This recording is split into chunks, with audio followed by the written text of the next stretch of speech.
Hello. Oh, sorry. Should have cleared my throat before I went live. Hello. Welcome back. So, yeah, we're in the barn today because I should get better internet connection this time around. I'm hoping it won't be as bad as it was before. If I'm looking a bit up, it's because I've got the camera like there. And it's a better setup than yeah, this is all getting. That's better. There we go. Cool. Okay. So, welcome to the live broadcast. Episode 2. It's the third time I've tried this. We're not going to talk about episode 1.1, will we?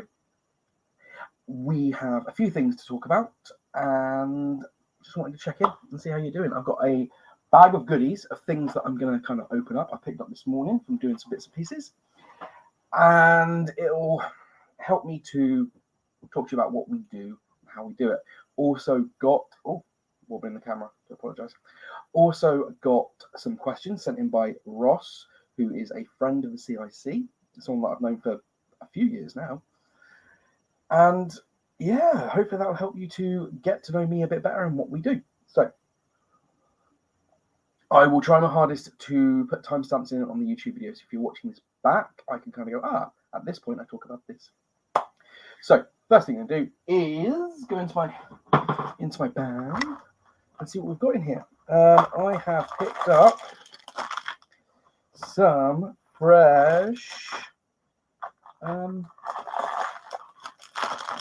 Muppets blind bags. I haven't felt these. I wanted to check them out. See what they're like. We've got some already.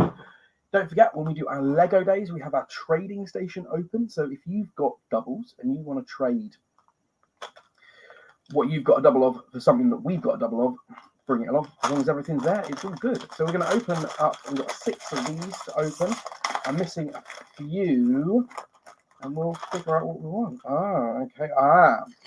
So this is one that we didn't have before. This is we have got a Kermit. We'll put them together later, shall we? So yeah, the little Kermits, the beautiful, lovely, individually molded heads. Great little banjo. We use Lego in a lot of what we do. We do our Lego community days, which means that we provide a lot of Lego for people to come and enjoy and play with. We used it at Keyham last weekend. So yeah, we celebrated our first birthday and we did our final Keyham event, which was really well attended. This one looks like it's going to be another double. So we have got Dr. Bunsen Honeydew with his little head. I can't see very well. Can I get it into the camera? We're just going to get a load of light from there. It's not going to focus, is it? No. Beautiful head, though. And he comes with a little potions bottle, which I know they use in the Ghostbusters and they're using the Harry Potter, which we'll get to very soon. So yeah, when we do our Lego days, we have a load of loose Lego that either free build or challenge build, and questing. So a lot of our loose Lego has got sets mixed in it, and we've got the books for a lot of those sets. So you can come along, grab a book, and then spend the 4 hours that we are doing that with to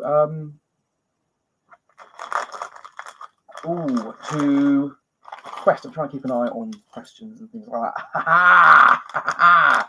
One of my favourites, one of my absolute favourites here. We've got our animal and his little drum kit. I'm looking forward to building that one, but I do know that I've seen other people build like proper drum sets and things, which would be very, very cool.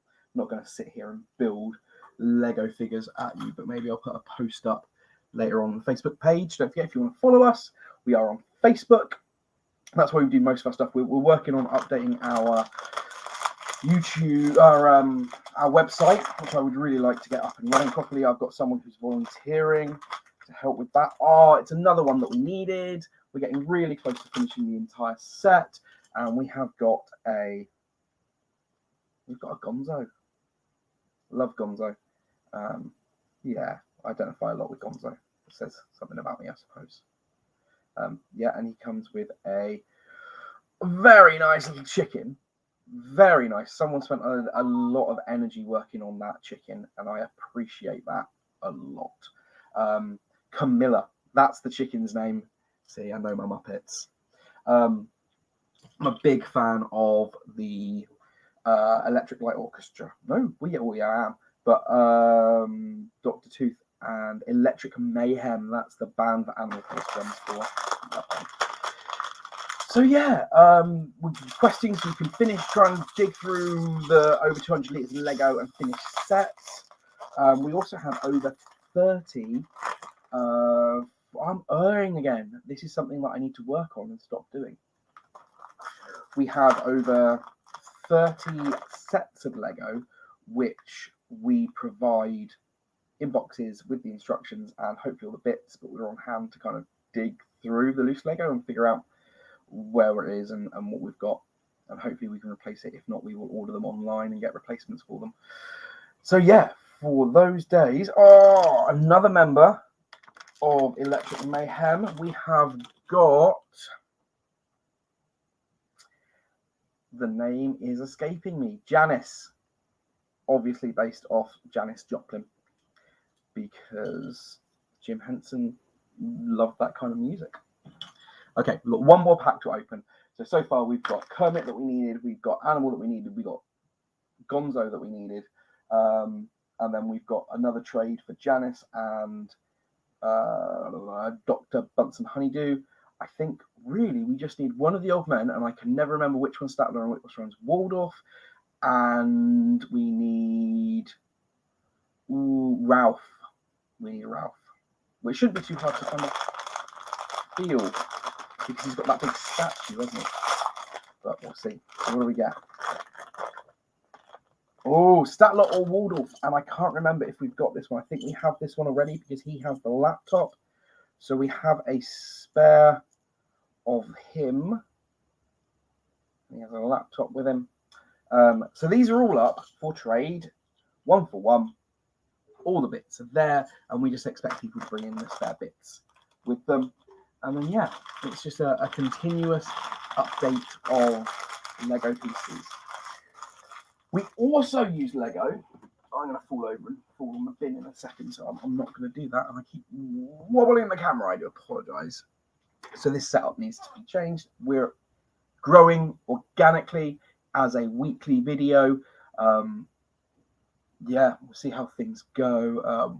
We really just want to get to you and talk to you and tell you about all the things that we do and who we are.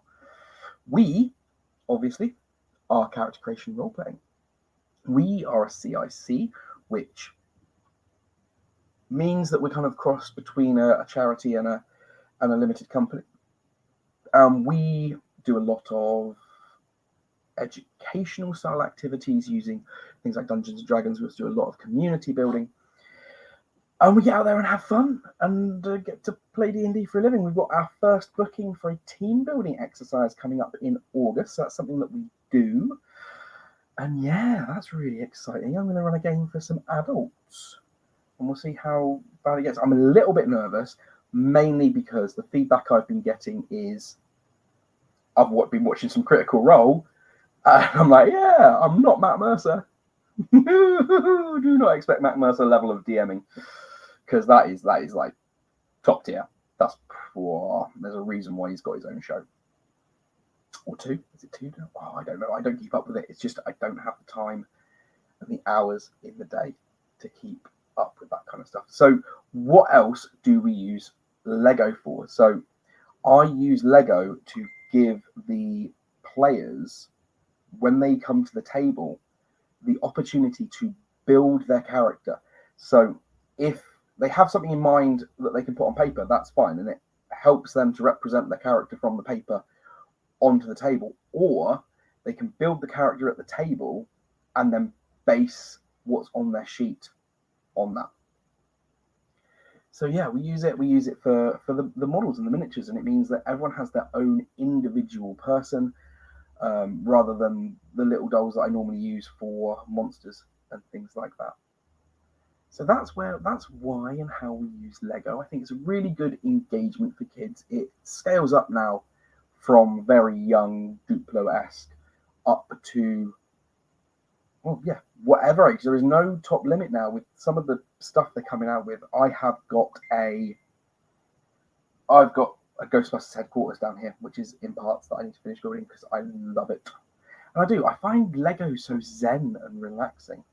And also, it's so great to see on our Lego days when you've got parent and child, and a lot of the times it's father and son, and they're there and they're enjoying being part of the Lego experience and building what they want to build, just going crazy and building rockets and fire stations. And at Keam, someone built a McDonald's drive-through with a big M, and that's one of our pictures that got sent in and someone took. So we shared that one, and I love it so much.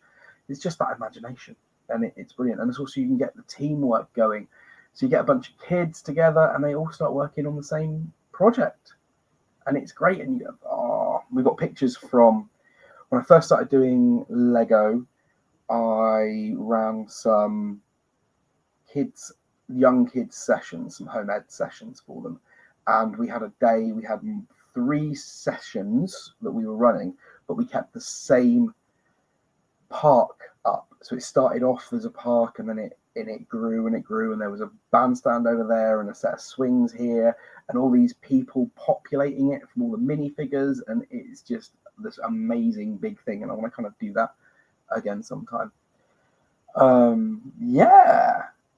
So that is why and how we use Lego, and I quite enjoy it. So the other thing that we do when we do our Lego days, we run alongside that, we run our Pokemon TCG days. It's another thing that I'm quite passionate about.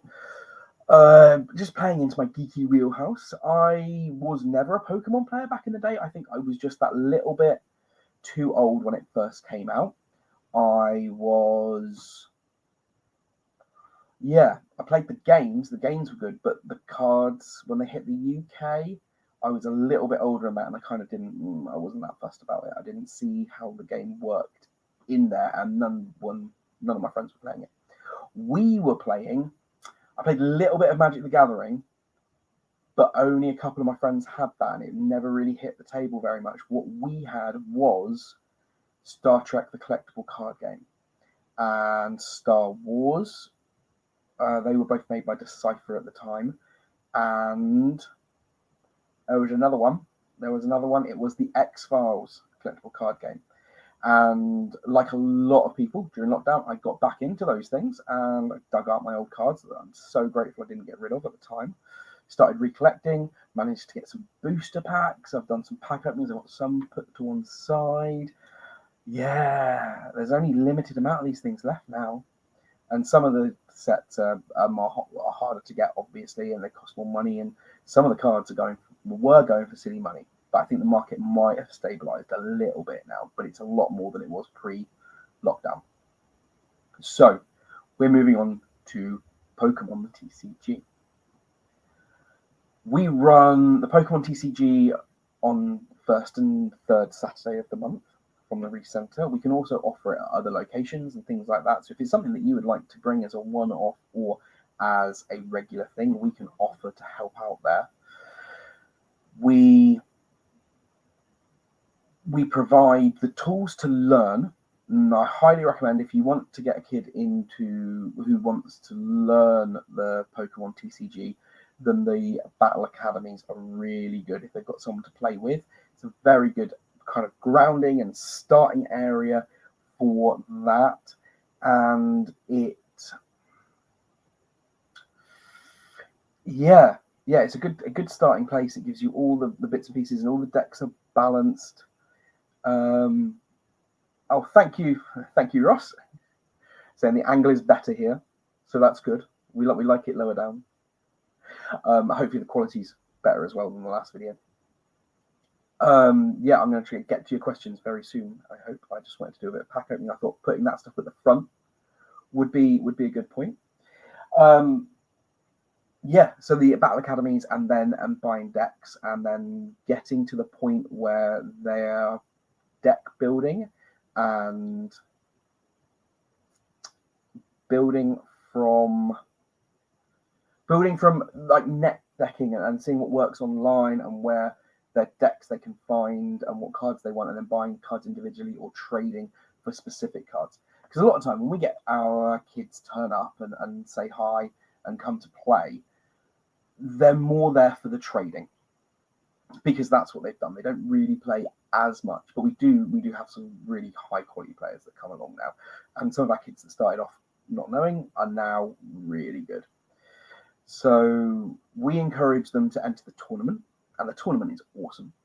We tend to run 2 if we've got a good amount of numbers. So we have a very beginners tournament. That gives them a better chance to learn and go slower. It's one game per round and gives them a bit of a break. Then we have the more advanced tournament, and that one we try and run 3 games around. And that one obviously is using homemade decks and things like that, which are going to be much more powerful. But we carry lots of different types of decks on us, and kids can jump in and use whatever they want and play. And it's free to enter. So there's a cover charge to come in. There's an adult stay, and we only charge £3 for the whole 4 hours. If there is a drop-off situation, then that goes up to £10. And the tournament's free to enter. There's a box of chocolates at the end. The one thing we don't do is sell booster packs. We've got a whole thing about the gambling and stuff like that, and I'm not going to get into it now. I've probably done that rant before, or maybe I'll do that rant again further down the line. But we do sell individual cards. So anything that I open on screen will be priced and available to purchase in person. And we have a rares folder, and we have a holo and reverse holo folder. And all those things are kind of either priced for what they are, or they're priced per item, because some of the cards can be expensive, which is the other reason we have our other aspect to it. Any trading that is done during our sessions is done through a broker. Now, I use the term broker because people understand what that means. We don't take any cut from providing this service, but what we do is we just guarantee that any trades that are made fairly. We check quality of card, because going from a pack fresh card, which literally has just come out of the pack and hasn't got any dirt or anything on it, down to a heavily played cards with bits and rips and things, there can be a large price gap if you're looking at expensive cards. And you do get expensive cards. There was recently a Charizard release that was going for $250 in the first week that it was going, to £250 for one card. And then, if you've got a kid with a big folder of lots of expensive cards, and then you get another kid who knows what he's talking about, you could get into trouble there. And the kid's going to end up with a lot less than they want. There's also a lot of fake cards, which isn't a problem for what we do. We run kitchen tabletop, and we allow proxies. Proxies mean that is something that stands in for the card. So if they want to run 4 Charizard EXs, but they can't afford to buy those cards, then they can make a mock-up, photocopy, print out, do whatever you want to represent that card, as long as there's no markings on the back. Sleeving them is the best bet, and then as long as there's no markings or anything like that, it's not thicker or anything, then it's absolutely fine within our games.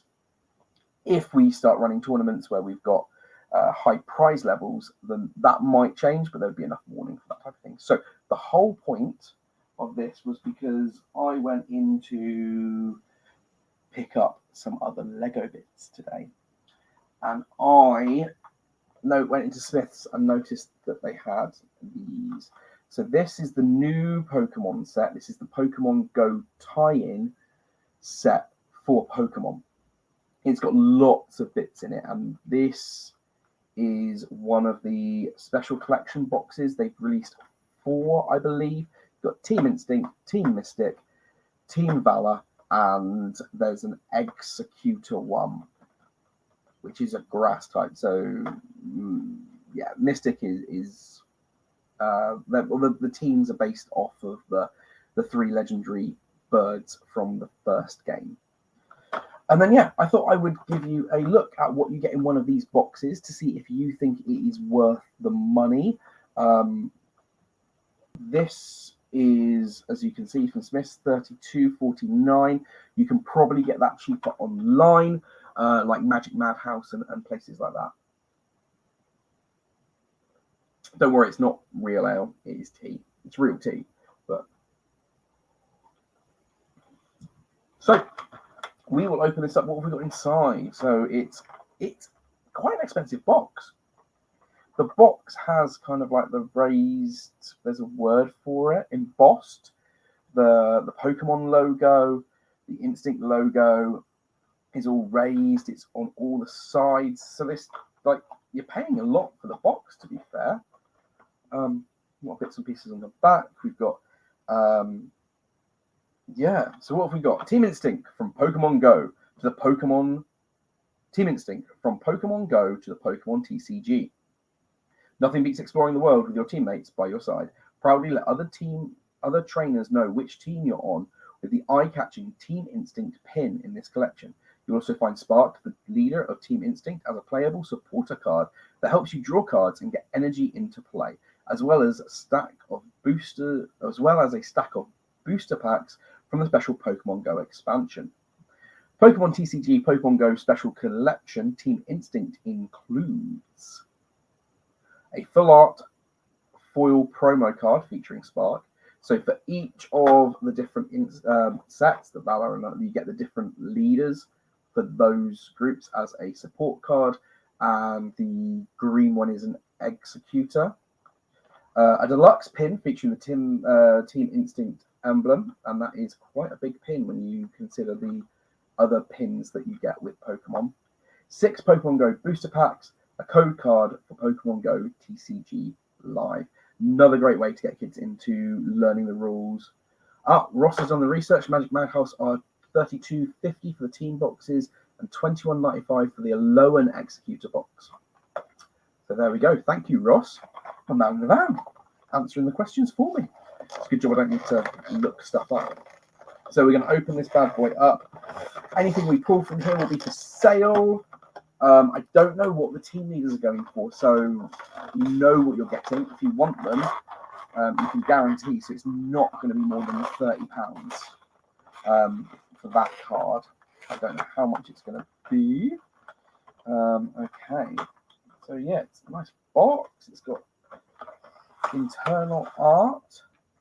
And what do we get in here? We have got a scan QR code for Pokemon Go, and so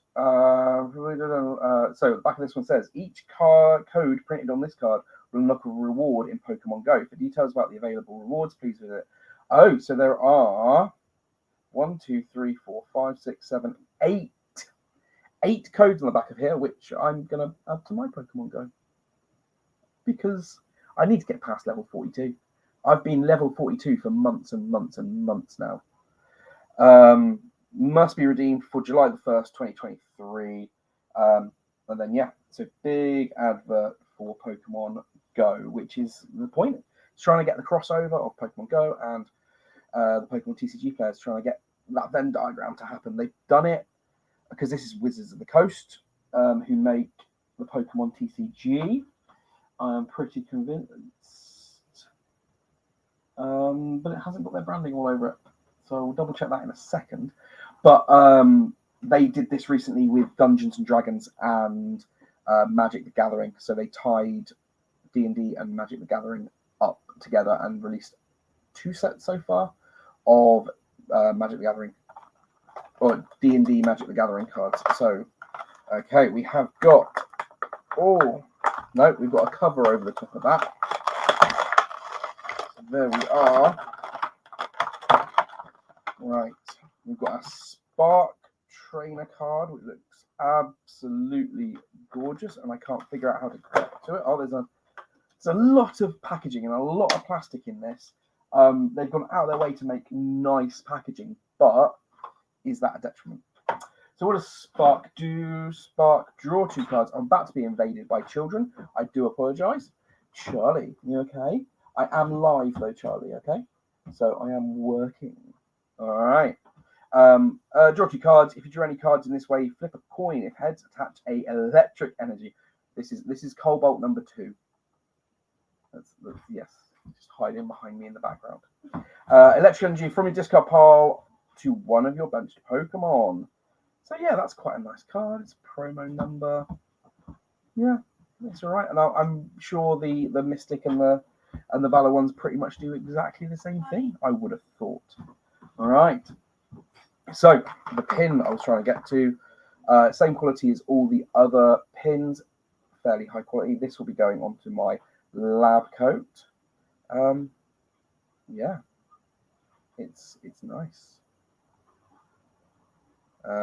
So far, out of 33 pounds, 32 pounds, you're looking at a pin and a card, which has a nice effect. And then obviously we have the 6 booster packs. Now these go for invasion number 2. I do apologize. Hello. Right. See you in a minute, okay? See you in a minute. Cobalt number 3. Okay. And you get one of these ones, which has got your code for TCG online. Right. So these booster packs go for £3.99, £4. So 4, 8, 12, 16, 20 booster £5 a pop at the moment. Yeah, thank you, Ross. So yeah, £4.99. Okay, so that's where I was wrong. So earlier comment from Ross, Pokemon Company International are now sole providers of the Pokemon TCG. Wizards only had it from 98 to 2003, so only 5 years. It's a long time it's been back in their hands. So yeah. So £5 a pack. So we've got 6 packs. So that's your £30. If you're going to go out and buy 30 packs, then on top of £30 worth of packs, 6 packs, you're getting a free promo and a really nice pin for that £2.50 extra. That's not a bad deal if you're looking to buy 6 booster packs. All right, let's do some pack cracking. All right. Okay. So first card I pull is the Bib Barrel, but if we can we get focus on that? Don't know if we can. Need to sort out. I don't have my under camera because it's not that high quality. I'll get another one. I'll get a better one.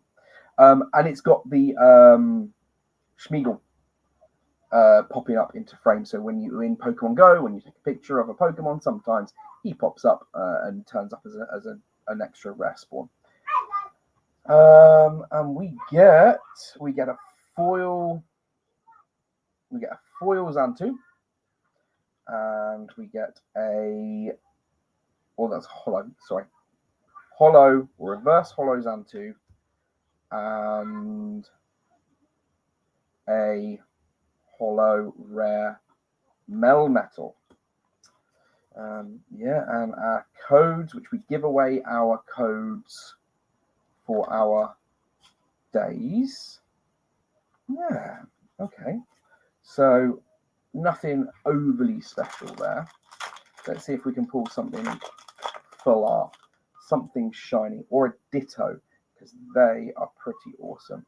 We get a reverse hollow rare Gyarados, which is nice, and we get a hollow rare Moltres as well. So all of these will be priced and for sale by next Saturday. So if you've got anyone who's interested in these, let us know. One thing I forgot when I was talking about the Lego was that we also picked up some Lego books. I will get to those in a minute. Cute little Pikachu walking around. There's some art from classic games, so there's different art styles. We get a reverse hollow Pikachu and a hollow Tyranitar as our foil. So that's 3 packs down. Nothing super special, but some nice cards. I think that reverse holo Pikachu will probably be popular. Another Pikachu. So there's a lot of Pikachus going out. Another Squirtle. There's a lot of commons. Larvitar. We get a... Okay. So, first of all, we've got our reverse holo Magikarp, which is pretty cool. And then we have got a full art. I don't know if that's a full art, but super special, super shiny Mewtwo V-Star. So that's going to be a pricey card at this point. That is a very special card right there. I will update people later on with how much that one's worth at some point. But yeah, that one's going to be the pick of the packs. So I can show you what Blanche does, the supporter card from the Mystics. Draw 2 cards. If you drew any cards in this way, if you drew any cards in this way, flip a coin. If heads, attach a water energy from your discard pile to one of your bench Pokemon. So yeah, like we said, if you're buying the other teams, Blanche for water, and the instinct one will give you electric, and the fire one will give you fire. Valor, yeah, Valor, Mystic, Instinct, and I can't remember their names now. Right, code. Some nice art. Another Magikarp, which is good. An Eevee. We have a reverse holo lore module, which is pretty cool. That's an uncommon. And then we have a full art Slacking V. So this pack isn't going too badly. I don't know what is pricey and what isn't, but they're definitely cards that are going to be popular. Oh, an egg incubator. So this is a mechanic that was in the games. We've not had it in the TCG before. Flip a coin. If heads, search your deck for a basic Pokemon, put it into your bench and shuffle your deck. If tails, put this egg incubator at the bottom of your deck instead of in the discard pile. So you get to reuse those. That's quite cool.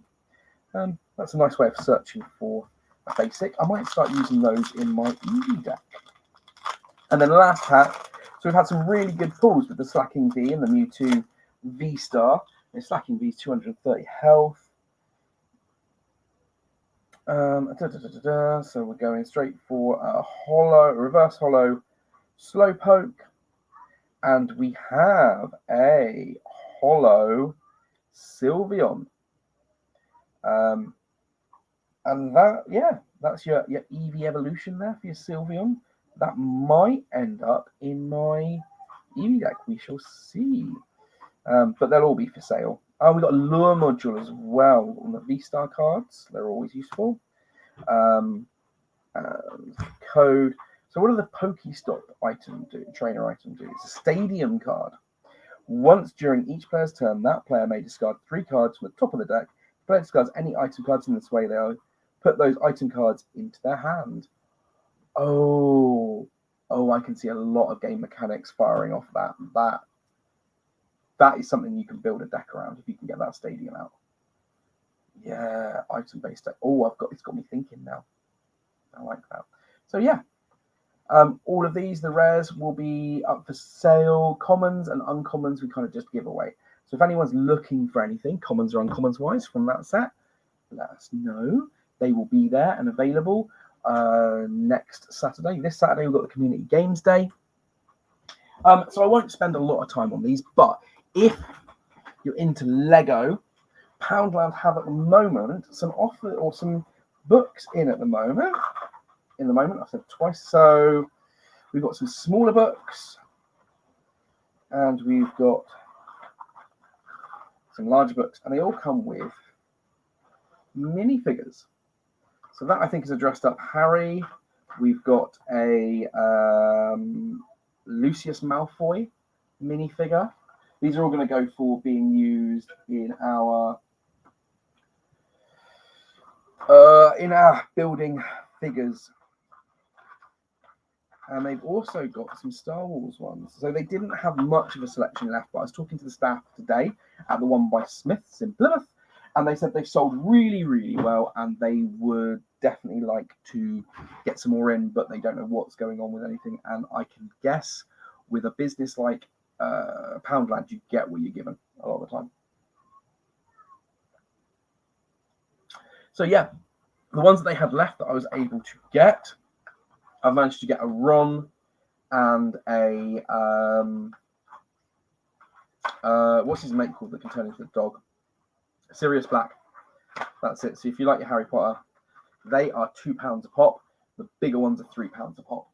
And then with the Star Wars, we've got an Imperial officer with some awesome sideburns. We love the sideburns. I don't know if we can get them on camera. What if I put that up there? Over there, will it focus? No, but the Lego figure's got some serious sideburns on him, which is cool.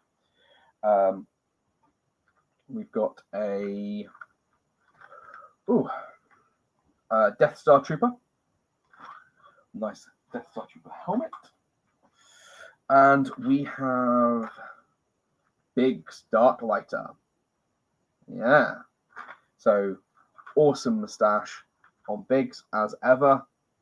So great way to get a moustache into your character there, and some pretty cool hair as well. These books are pretty simple, but for £2 to keep someone entertained who's like into Star Wars or Harry Potter, there's some nice little kind of like spot the difference and decode stuff and follow the lines and all that kind of stuff. So it could be worth it if you're looking for something just to keep the kids busy, just for 5 minutes while you have a cup of tea in Costa's. £2. And the bigger ones, £3. They have more. Okay. So yeah, that is all the stuff. That's the stuff. I've got 25 minutes left. So I'm going to do some questions and then we'll wrap up. So Ross, man who's been doing tech support today and answering my questions before I even knew they were going to be questions, has sent in some for me. Now, please feel free if you at any point want to ask me anything, either in-game, out of game, about games, about anything, just hit me up, let me know. If you want to come on and chat, we can do a two-hander. That'd be quite good. Yeah, I'd like to get some people, other people who use games for this kind of work and how they use them and stories and things like that. We can have a bit of fun. Okay, so I'll try not to spend 23 minutes talking about these questions, but we'll see what we can do. So, from Ross, when and how did you get into gaming? Yeah, a long time ago. Yeah, in a county far away, not that far away, over the Tamar Bridge. I was raised in Cornwall, and yeah, I always remember playing games. Like a lot of us kind of all had the basic kind of Scrabble and Ludo and all that kind of thing. I was born on a farm, so there wasn't a lot of opportunity. I wasn't born on the farm. I was born in a hospital, and then taken straight back to a farm where I spent most of my life. Yeah, so it was only really with my siblings that I played. We didn't kind of like have many sleepovers and things like that when I was young. Yeah. So I remember that stuff. I remember my brother was into Warhammer, so that was kind of around a bit, but he spent a lot of money on Warhammer and didn't do a lot with it. So that was always banned for me. I remember my dad saying, I'm not getting into that hobby. We did some kind of wargaming. There was an old show, Starcom or something like that, which had these really awesome magnetic fixie models, and they had little motors in them that you could press a button and they'd do, and they had a cartoon series with them. So we had like a big collection of those action figures, and we used to play good guys versus bad guys, and we used a book for our measurements, so we assigned speed to different equipment and range. Always the case. By the time you've built an army, the rules have changed, and your models aren't valid anymore. Yep, that is totally understandable. Yeah. So in with that, and it was just brought up around it. And then when I moved secondary schools in the end of the first year, I moved to another school in Cornwall, and I found my people. They were very much my people. By the time we got to, I think it was it was in second year. In second year, one of my best friends, there was 3 of us who were pretty close. His dad was an art teacher in the school. So we used to use his art room, and we played a very specific game. I've got it here. This is my original copy of Dungeoneer by Mark Gascoigne and Pete Tamlin, and illustrated by John Civic. And this is under the banner of Steve Jackson and Ian Livingston. And this was a RPG in a very small book. And it was really simple. And it just let our imaginations run wild. And I loved it. I've got very, very strong memories of my character having a staff, and it was so imbued with runes on it to cast magical items that it was more carving than it was staff. And then so this is what we started with, and this was kind of our Bible for what we played, and we just made it up as we went along. And we would play at lunchtimes, and look at that classic art. Isn't that just amazing? And it was so simplified. You only had 2 stats, I think. There's a character sheets are in the back. You got steel, stamina, and luck. And and you've got skills that are assigned individually to the character. So you buy these skills. That was it. So that's where I started with role playing, and that's what started my gaming. I was also always a big console gamer. And then from there we got a band of us together, and every lunchtime, pretty much every single lunchtime from the second year was spent in a classroom playing some game or other. Like I said, X-Files, Star Trek, Star Wars TCGs, role-playing games. We played some Alien. I remember doing that. I don't think we ever really played D&D, though. That was something that we didn't really get into. We were more into the IPs, and we really enjoyed making our own games up. Ross's Indie RPG pitch. If you started with this game or the SJG fighting fantasy books, you owe it to yourself to pick up Troika. Okay. That will be on my hit list for something to go into the library. We're going to get Troika, and I'm going to try and find time to read it. I promise, Ross, I will do that. That's where I started. And then, unfortunately, there was the wilderness years. So once I finished secondary school, that was kind of it for my gaming. Got back into board gaming in my kind of late 20s, D&D in my late 20s, and then it's all kind of blossomed and grown from there. So there was a big period where I wasn't gaming, and I think I would have been a more mentally stable individual if I had had that opportunity. And I think now, getting back into board gaming and finding all these wonderful things that are now modern classics, your Ticket to Ride, Carcassonne, all those kind of things, how they've moved on from Cluedo and Guess Who and Kaplunk. So that is how I got into gaming. It was very much formative secondary school years, playing at school with a bunch of friends at lunchtime. Every kid should do it. And then kind of the wilderness years, teenager, not really that group of friends. And then I found it when I was looking for my people again. We'd moved to Plymouth. I'd got back into Magic, actually. That's what dragged me back in. Big shout out to Mad for Miniatures down in St. Austell, who have the most warm and welcoming Magic community based in St. Austell. Brilliant. I would still go down there now for a pre-release because just the place is amazing. And if you're ever down that way, go in and have a look if you're in St. Austell. Somewhere down in Cornwall on holiday, mad for miniatures. It's a great place. Loads of singles. It's just a great place for card games and stuff like that. Yeah. And then, yeah, so we got back into that, actually. That's where it started. And then there's a local convention to Plymouth. So shout out to ArmadaCon, which is one of the old school conventions, and it's like 30 years old.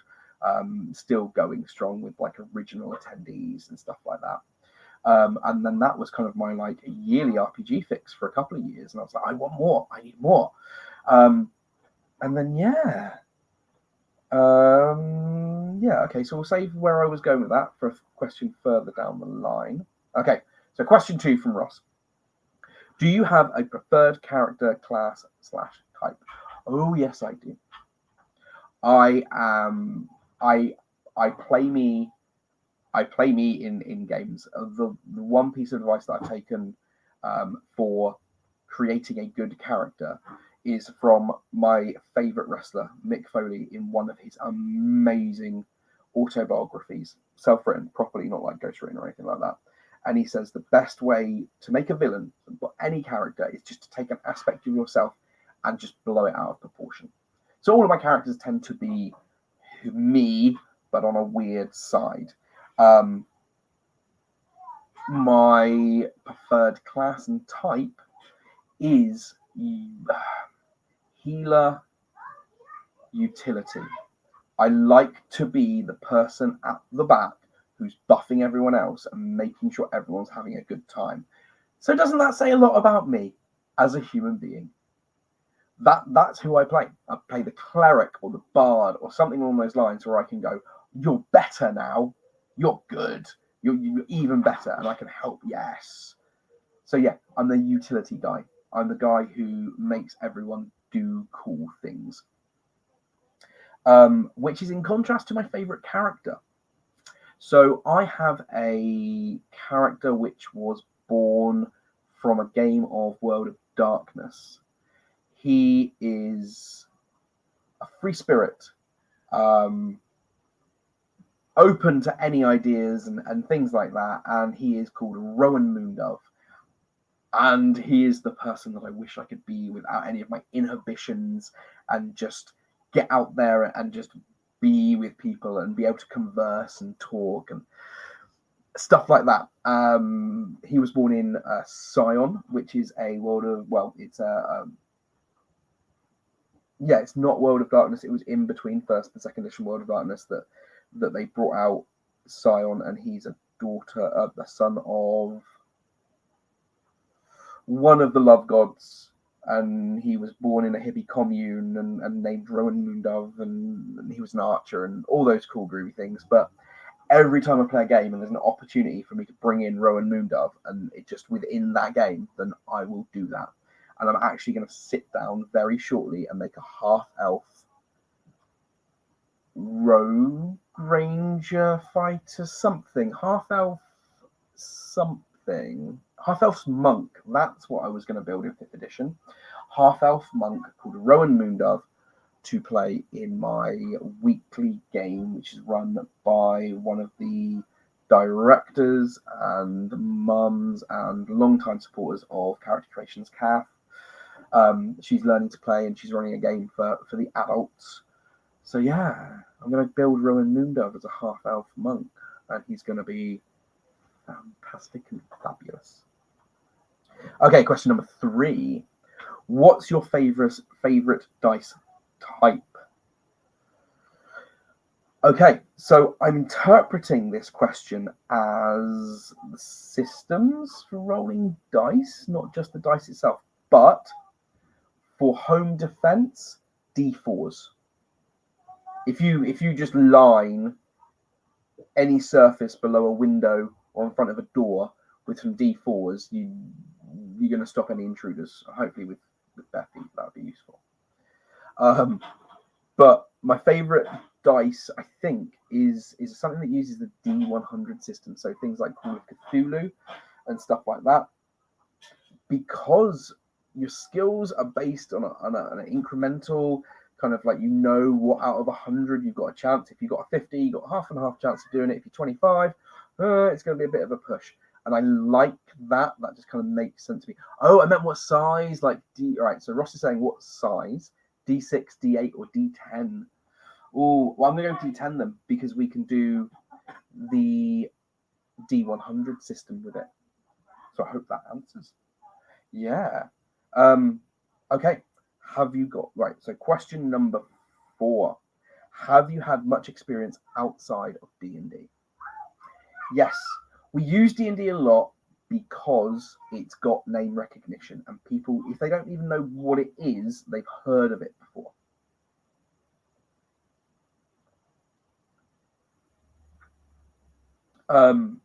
Yeah, so they've heard of it before, but my heart is with many other systems. Hunter's coming back. Oh, Hunter was a part of the World of Darkness, and you play basically, just think Supernatural or X-Files or something along those lines. You play people in a world where these nasty things exist, and it's your responsibility to go out and stop them, whether it's because it's your job or because it's your calling, or because you lost your whole family to a vampire nest and now you're sworn to destroy all things of the night. I love it. It's Buffy. It's all those things that are so great and amazing, and you really are just pitted against being these things that should be you. And that's kind of the whole kind of ethos to that game, is that you are underpowered compared to these monsters.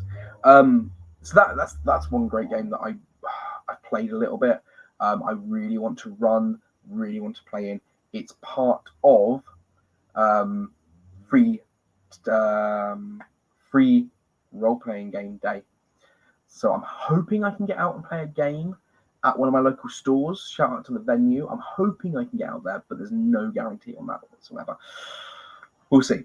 Other games, I'm in a semi-regular Call of Cthulhu game at the moment. We're playing through the well-trodden Horror on the Orient Express, and I am loving that. Played a fair bit of Star Trek, ran a little bit of Star Trek, want to get back into that. Think it would be really good to do movies rather than a TV serial type thing. So like one-off big games with a group of people every couple of months or so. Other things that I have played that I've got experience with. Vampire the Masquerade. Played a little bit of that. Really enjoy that. And Scion, as I was saying before. Yeah. So I've got experience with the kind of the mainstream role-playing games. That's kind of my kind of area, because there's so much D&D. I played a bit of Werewolf and Geist. So these are all World of Darkness-esque games made by the same people. White Wolf Publishing did those. That's a really murky area, and I wouldn't want to go into trying to describe, because every so often I've got to contact my mate who lives in Wales and go, can you catch me up on what's been happening with the whole White Wolf stuff? Because you've got White Wolf and you've got Onyx Path, and they're making this thing, and they've just, like a year and a half, 2 years ago, they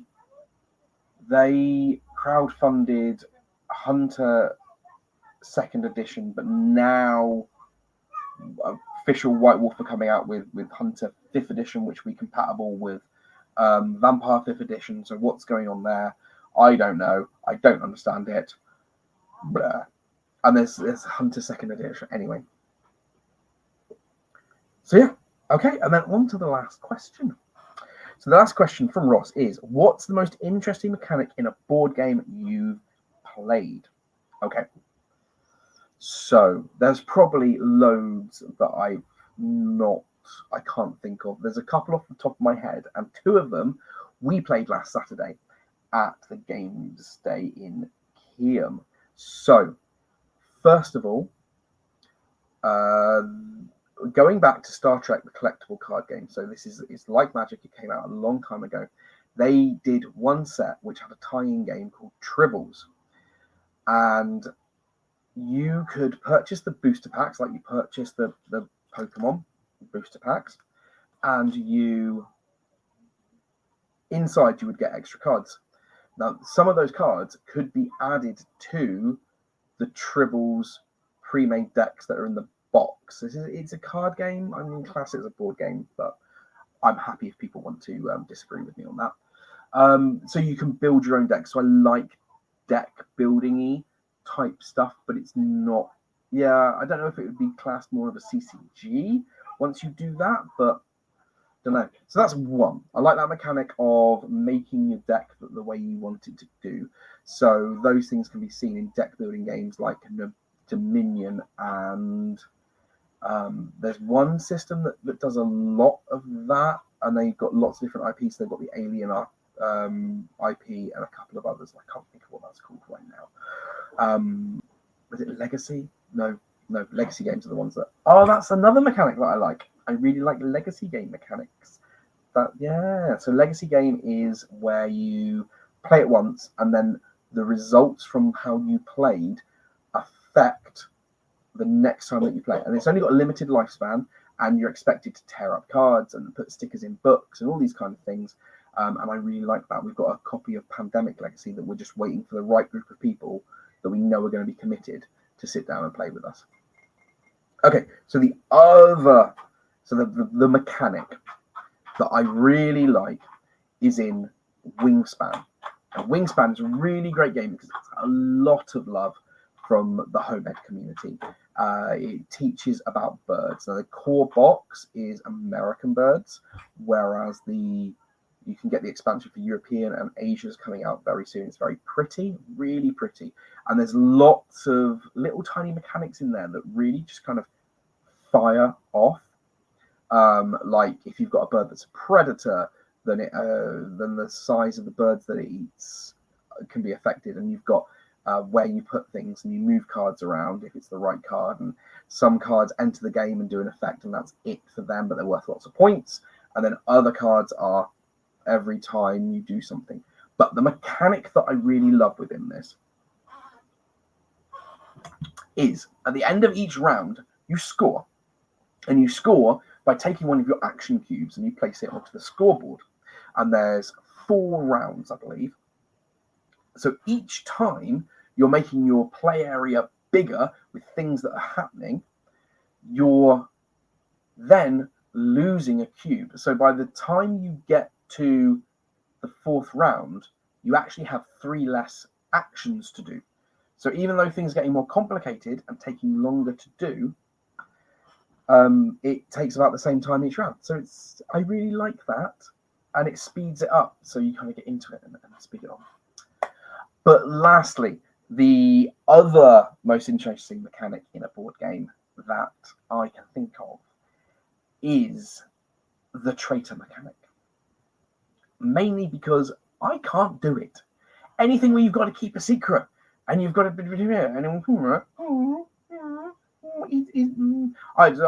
and you got to try and play the game as if you're with everyone else, but also you're trying to sabotage what they're doing without them realizing that you are the traitor and you're the one sabotaging, or even like trying to sow distrust with another person who blatantly isn't the traitor or the saboteur, but they've made a misplay and everyone's like, oh, why did he do that? Oh, should we get them? So yeah, but I can't do it. I'm really rubbish at it. Maybe because I don't play them very much, but I don't know if it's I don't enjoy them. But it is an interesting mechanic, mainly because I don't know how it works. And then there we go. Wow, that's another hour of me talking at you. I will try and timestamp these things when I get a bit of time tomorrow. We've got a big funding bid that I just realised this morning needs to be in by Monday. So that is something that I'm going to need to hit on and do soon. So there could be some really, really big news coming very shortly. But thank you so much for watching. Thank you, Ross, for joining me today and putting in all those comments. That's absolutely brilliant. Anyone else, if you find this video in the future, then please leave comments, talk to me. My ego is fragile, so please don't have too much of a go. But yeah, it's been a lot of fun. I will be back next week with something even more different. I'm not going to do pack openings every week. I don't know. We'll see how things go. Maybe those will be cut down. They'll be done differently. But it's an organic thing that I am growing. And any opinions, any advice, anything you can suggest would be very, very welcome. So that's it. Peace out, guys. Live long and prosper.